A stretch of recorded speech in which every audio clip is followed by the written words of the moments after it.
Assalamualaikum warahmatullahi wabarakatuh. Jumpa lagi dengan video pembelajaran untuk mata kuliah kurikulum dan pembelajaran. Kali ini kita akan bahas satu topik, yaitu tentang komponen pembelajaran. Kita tahu bahwa salah satu bagian materi yang sangat penting juga untuk kita ketahui dari mata kuliah kurikulum pembelajaran adalah bagaimana kita memahami tentang komponen pembelajaran. Nah, mengawali pembicaraan kita, saya ingin mengajukan satu pertanyaan yang sederhana. Ketika pengajar, baik itu guru, dosen, instruktur, atau WI kalau di diklat itu, kira-kira ketika mereka mengajar, apa yang paling mereka pikirkan untuk mempersiapkan dalam konteks pembelajarannya? Saya akan mengajukan dua pilihan ya. Yang pertama, apakah yang mereka siapkan itu adalah materi? Yang kedua, apa yang harus mereka siapkan itu dalam bentuk aktivitas. Mana yang kira-kira paling biasanya umumnya disiapkan.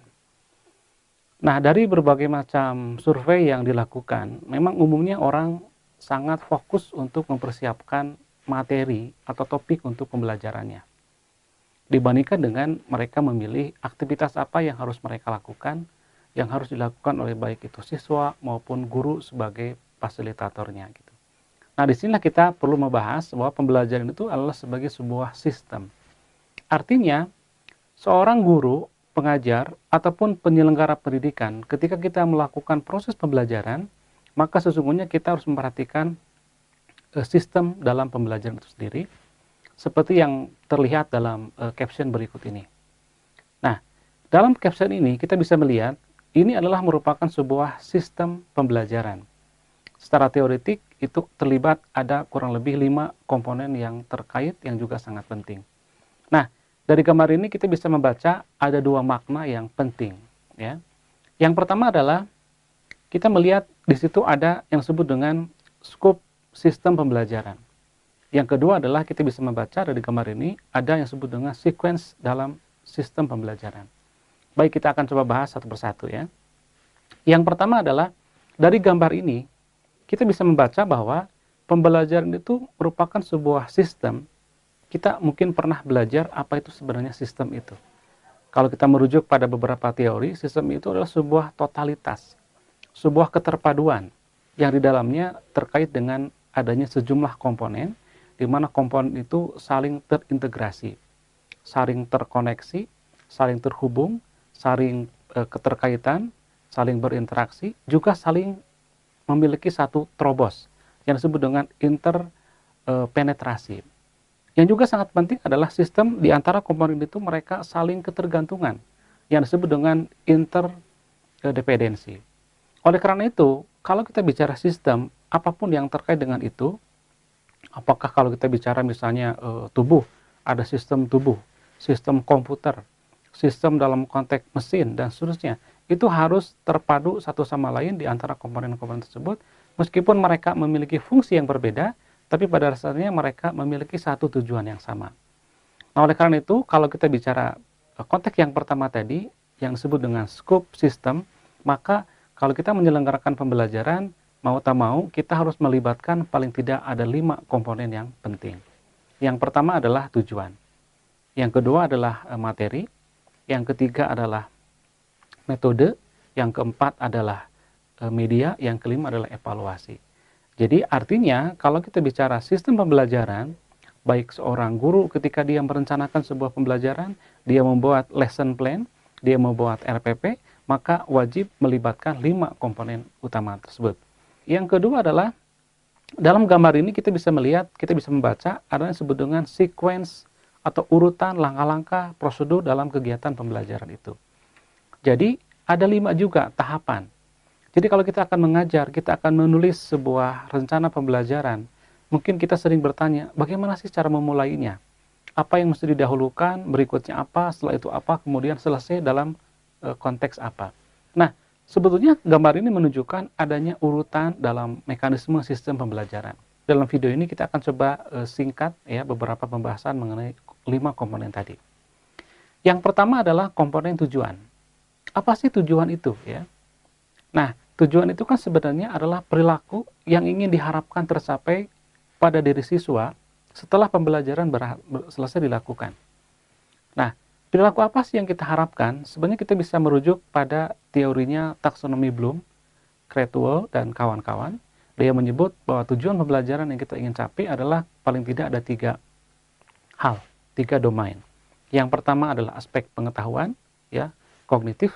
Yang kedua aspek sikap, ya. Yang ketiga adalah aspek psikomotorik. Jadi ada 3 hal yang ingin kita capai dalam kaitan dengan tujuan pembelajaran itu. Nah, ada hal yang unik dari tujuan pembelajaran itu. Yang pertama adalah dia sifatnya hierarkis, ya. Jadi tujuan ini bersifat ada levelnya, ada tingkatannya, ya.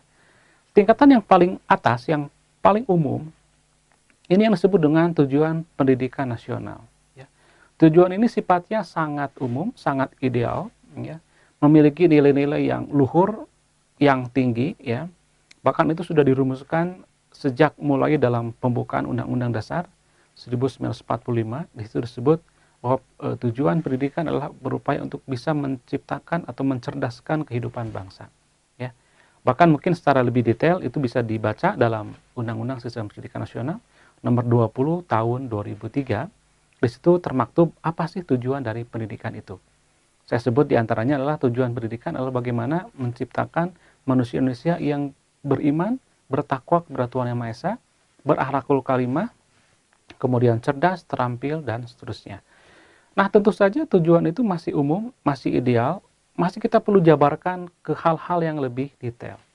Oleh karena itu, maka tujuan pendidikan nasional kemudian dijabarkan lagi menjadi nama tujuan institusional, yaitu tujuan lembaga, tujuan dari masing-masing jenjang. Kita bisa melihat apa sih yang diharapkan dari seorang siswa ketika mereka lulus dari TK, dari SD, dari SMP, dari SMA, bahkan dari perguruan tinggi. Semuanya adalah kita rumuskan sebagai tujuan institusional. Akan tetapi tujuan itu pun juga masih bersifat umum. Oleh karena itu kita perlu uraikan lagi. Maka muncullah yang disebut dengan level yang ketiga adalah tujuan kulikuler. Yaitu tujuan yang ada dari setiap mata pelajaran, dari setiap mata kuliah, atau setiap mata diklat. Sambil contoh, apa sih yang ingin diharapkan, baik pengetahuan, sikap, maupun kemampuan keterampilan dari seorang siswa yang lulus di level pendidikan dasar. Begitu juga apa sih yang diharapkan dari mahasiswa UPI misalnya yang lulus dari satu jenjang pendidikan, misalnya jurusan pendidikan geografi misalnya, pendidikan ekonomi, apa yang mereka harus kuasai. Itu namanya tujuan institusional. Kemudian dari situ kita turunkan lagi menjadi namanya tujuan kulikuler, yaitu tujuan dari setiap mata pelajaran, setiap mata kuliah, setiap mata diklat. Gitu. Apa yang diharapkan dari seorang yang sudah lulus. Jadi kalau kita ilustrasikan misalnya ada seorang mahasiswa yang lulus mata kuliah kurikulum pembelajaran, dinyatakan dengan nilai misalnya apakah nilainya A misalnya yang paling maksimal, maka dari situ kita bisa menggambarkan berarti mahasiswa tersebut sudah bisa menguasai, ya, tujuan kulikuler dari mata kuliah kurikulum dan pembelajaran tersebut gitu. Nah, oke, tetapi memang tujuan dari setiap mata kuliah pun juga sebenarnya masih bersifat umum. Oleh karena itu kita perlu jabarkan lagi menjadi namanya tujuan instruksional atau disebut juga dengan tujuan instruksional umum dan juga tujuan instruksional khusus, ya. Nah, sekarang dengan kurikulum berbasis KBK, istilah-istilah tujuan kemudian dikonversi ekuivalen dengan beberapa istilah. Untuk tujuan pendidikan nasional itu masih juga tetap menggunakan istilah itu. Tujuan institusional kita sebut dengan namanya tujuan kompetensi lulusan, disebut dengan SKL. Untuk tujuan setiap mata kuliah disebut dengan tujuan standar kompetensi. Untuk tujuan dari setiap sub mata kuliah disebut dengan namanya kompetensi dasar. Dan yang paling operasional dalam kurikulum berbasis kompetensi itu disebut dengan namanya indikator. Nah, itu barangkali penjelasan sedikit tentang komponen yang pertama adalah tentang tujuan. Komponen yang kedua adalah komponen tentang materi. Komponen tentang substansi, isi dari pembelajaran itu sendiri. Sebenarnya kalau kita bicara substansinya adalah kita bisa melihat di situ ada fakta, ada konsep, ada prinsip, ada definisi, ada preposisi, ada misalnya disebut dengan prosedur dan seterusnya. Itu hakikat dari yang disebut dengan materi. Tapi kemudian kalau kita bicara kemasan, materi atau bahan itu kita bisa melihat ada 2 jenis yang utama. Yang pertama disebut dengan printed material, itu bahan-bahan yang tercetak seperti misalnya buku, koran, majalah, kemudian ada booklet, ada leaflet, Pokoknya setiap bahan ajar yang sifatnya tercetak disebut dengan namanya printed material. Yang kedua adalah bahan ajar yang sifatnya digital material. Memang ini bahan ajar yang muncul belakangan setelah era era pembelajaran abad ke-21, muncul yang disebut dengan digital material. Bahan ajar yang sifatnya digital. Misalnya apa? Contohnya adalah disebut dengan e-book, e-journal, kemudian ada ensiklopedia online, kemudian juga sekarang muncul yang disebut dengan bahan ajar dalam bentuk multimedia, web, dan seterusnya. Nah, itu diantaranya konsep tentang komponen yang kedua, yaitu materi atau bahan ajar. Yang ketiga adalah komponen metode. Nah, ini juga termasuk pembahasan yang cukup luas ya, tapi saya ambil esensinya. Metode adalah bicara tentang cara. Cara bagaimana tujuan dan bahan itu bisa dicapai dalam waktu yang lebih singkat, lebih efisien, dengan target yang lebih efektif, artinya tercapai semua tujuan pembelajaran yang kita harapkan. Ya. Nah, dalam kaitan dengan tujuan, dalam kaitan dengan metode, sebenarnya banyak sekali metode ini ya. Tapi kita bisa bagi metode itu ke dalam beberapa. Yang pertama adalah disebut dengan ekspositorik, yang kedua adalah disebut dengan metode heuristik. Kalau ekspositorik adalah metode yang menekankan pada aktivitas belajar pada diri siswanya. Ya, misalnya yang paling umum di situ ada ceramah, ya, di situ ada tanya jawab, di situ juga ada misalnya resitasi, pemberian tugas, dan seterusnya. Ya. Yang berikut adalah metode yang lebih mengaktifkan pada diri siswanya. Ya. Misalnya ada praktek, ada simulasi, ada demonstrasi, ya, ada bermain peran. Itu diantaranya metode-metode yang sebetulnya sangat banyak. Itu barangkali, dan yang berikut adalah kita bicara tentang media pembelajaran. Ya. Media pembelajaran juga bagian penting dari sebuah sistem pembelajaran itu sendiri. Ya. Media pembelajaran sebenarnya kalau kita bicara definisinya adalah semua sarana, peralatan, ya, alat yang dibantukan dari pengirim pesan pada penerima pesan, bagaimana supaya pembelajaran itu bisa efektif dan efisien.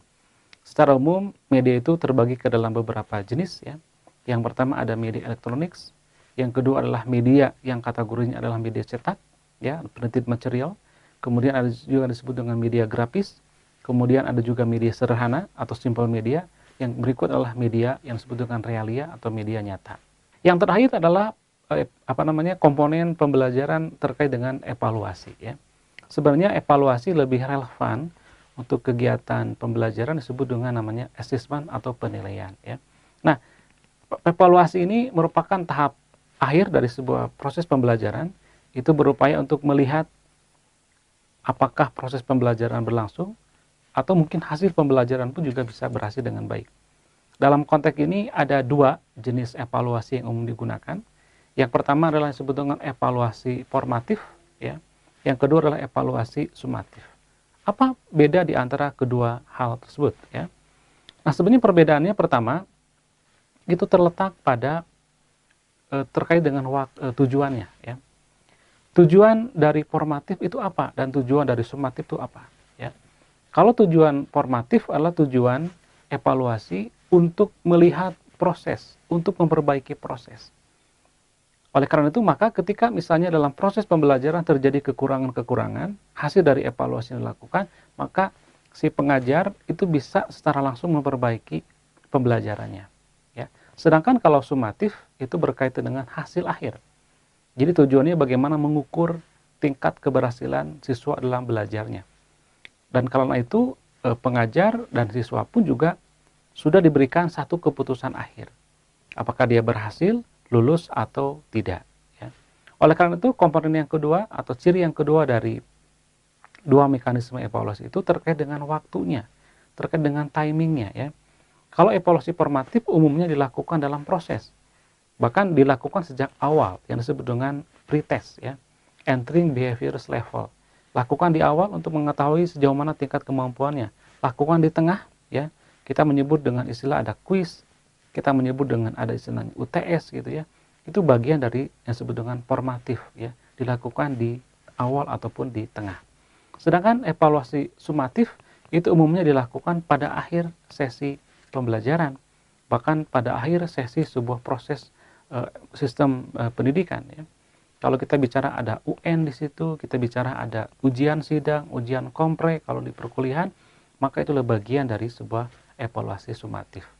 Jadi para mahasiswa sekalian, ya, itulah diantara 5 komponen dari pembelajaran itu, dan kita sebagai pengajar harus memperhatikan 5 komponen kalau pembelajaran itu ingin berhasil. Banyak sekali pembelajaran yang tidak berhasil, salah satunya kok kenapa siswa tidak memperoleh pengetahuan, pengalaman, sikap termasuk keterampilan yang diharapkan. Bisa jadi memang dalam proses pembelajarannya pengajar tidak melibatkan keseluruhan totalitas dari sistem pembelajaran yang kita perlukan. Itu saja yang bisa disampaikan. Terima kasih banyak. Mudah-mudahan ada manfaatnya. Assalamualaikum warahmatullahi wabarakatuh.